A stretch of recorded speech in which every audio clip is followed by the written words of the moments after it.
મારે જીવ ઉપર થઈ કોઈ ડિસ્પ્યુટ નહોતો, કશું જ નહોતું.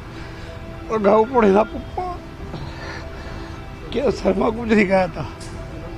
એટલે હાડલક કે ભવી સાહેબને ફરીથી દુખાવી પડ્યું છે.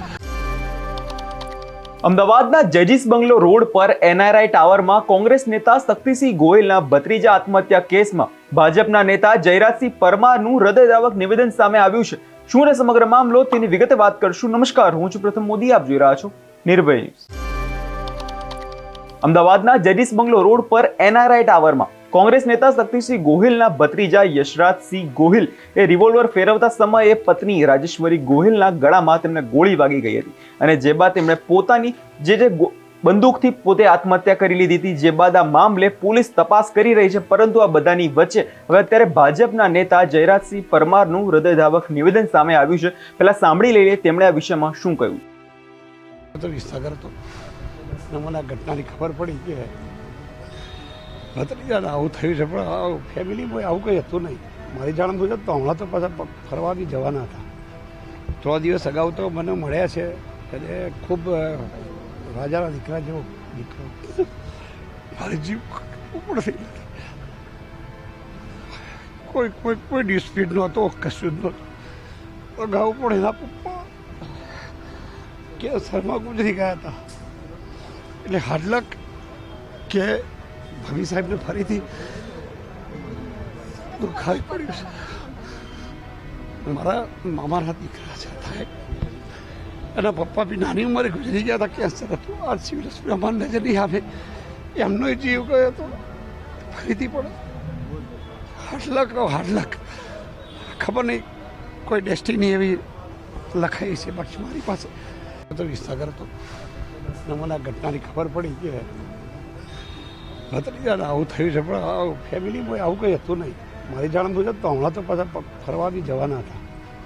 3 દિવસ અગાઉ તો મને મળ્યા છે એટલે ખૂબ રાજાના દીકરા જેવો દીકરો.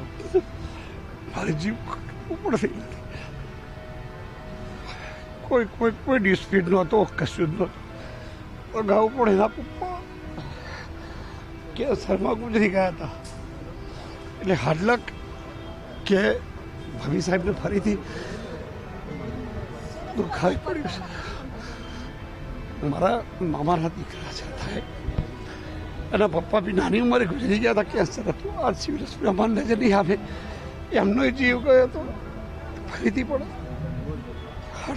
હાડલક ખબર નહીં કોઈ ડેસ્ટિની એવી લખાઈ છે. બાકી મારી પાસે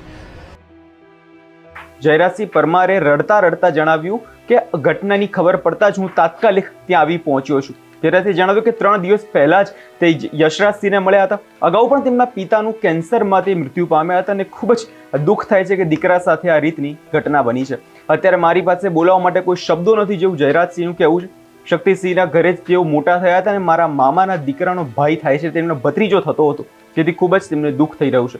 ખુશીની જીવન તેઓ બંને પસાર કરતા અને અચાનક તેમના ભાગ્યમાં કંઈક લખાઈ ગયું અને તે બાદ આ ઘટના બની છે, તેવું જયરાજસિંહે જણાવ્યું છે. તમને જણાવી દઈએ કે પતિ અને પત્ની બંનેના મૃતદેહને ભાવનગરના લીમડા ગામે લઈ જવામાં આવે છે, જ્યાં દંપતીના મૃતદેહની અંતિમ વિધિ કરવામાં આવશે. અત્યારે આ મામલે પોલીસ તપાસ હાથ ધરવામાં આવી રહી છે અને પીએમ રિપોર્ટ આવ્યા બાદ માલુમ પડશે કે આમાં હત્યા છે કે શું છે. આ વિષયને લઈને તમારો શું અભિપ્રાય છે તેમને કમેન્ટ કરી ચોક્કસથી જણાવજો. અને અમારી ચેનલ નિર્ભય ન્યૂઝને લાઇક, શેર અને સબસ્ક્રાઇબ કરવાનું ભૂલશો નહીં.